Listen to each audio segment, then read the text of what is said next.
Ils sont les deux grands favoris. La lutte Messi-Kaka pour le Ballon d'Or 2007 fait la une des journaux, car si le petit Argentin n'a rien gagné cette saison, il a marqué les esprits en inscrivant un but maradonesque. Le genre de but qu'il marque depuis toujours. À 6 ans déjà, Lionel Messi était un joueur différent, par le talent, mais aussi par la taille.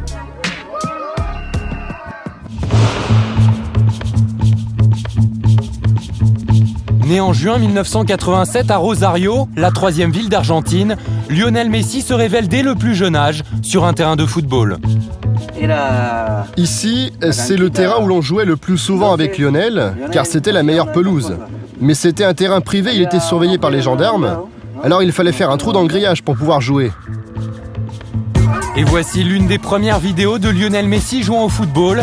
Il a alors seulement 6 ans. Bien qu'étant le plus petit de chacune de ses équipes, il s'impose à chaque fois en tant que meneur de jeu. Portant fièrement le numéro 10, l'Argentin impressionne déjà par sa vitesse et ses qualités techniques. Mais sa taille va rapidement devenir problématique. À 12 ans, un enfant mesure entre 1m35 et 1m60. Léo Messi, lui, dépasse à peine le mètre 10. Quand j'étais enfant, j'ai été atteint d'une maladie hormonale. J'ai dû subir un traitement très fort d'hormones de croissance pour pouvoir grandir normalement. Grâce à ce traitement pris en charge par le Barça, Messi prend 40 cm en 3 ans et demi. À 16 ans, il atteint sa taille adulte, 1m69. Il quitte alors l'équipe de jeunes du Barça pour intégrer l'équipe première. À 17 ans et 10 mois, il devient même le plus jeune buteur de l'histoire du FC Barcelone, le premier but d'une longue série. C'est devenu le meilleur joueur qu'il y a au Barça. C'est pour moi le meilleur joueur du monde, incontestablement. C'est le joueur le plus magicien pour sortir le ballon d'endroits absolument où il n'y a aucun espace.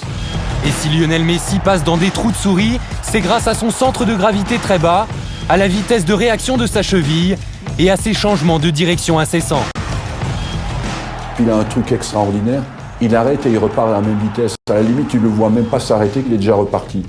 Et ça, pour un défenseur, c'est mortel. C'est un joueur à part. Il nous fait mal quand il veut. Pour nous, défenseurs, c'est vraiment très très dur face à lui. Lionel Messi traumatise les défenseurs par ses chevauchées solitaires qui constituent sa marque de fabrique.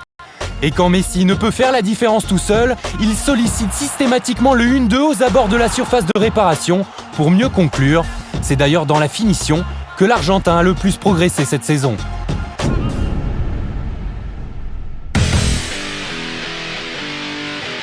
Après avoir gagné la Liga en 2005 et 2006, la Ligue des Champions sans jouer la finale en 2006, Lionel Messi n'a pas remporté de trophée cette saison, un handicap dans la course au Ballon d'Or.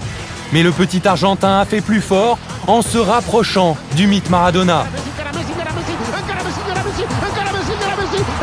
Le 21 avril, il marque la copie conforme du but de Diego Maradona à la Coupe du Monde 86, l'un de ses 15 buts de la saison.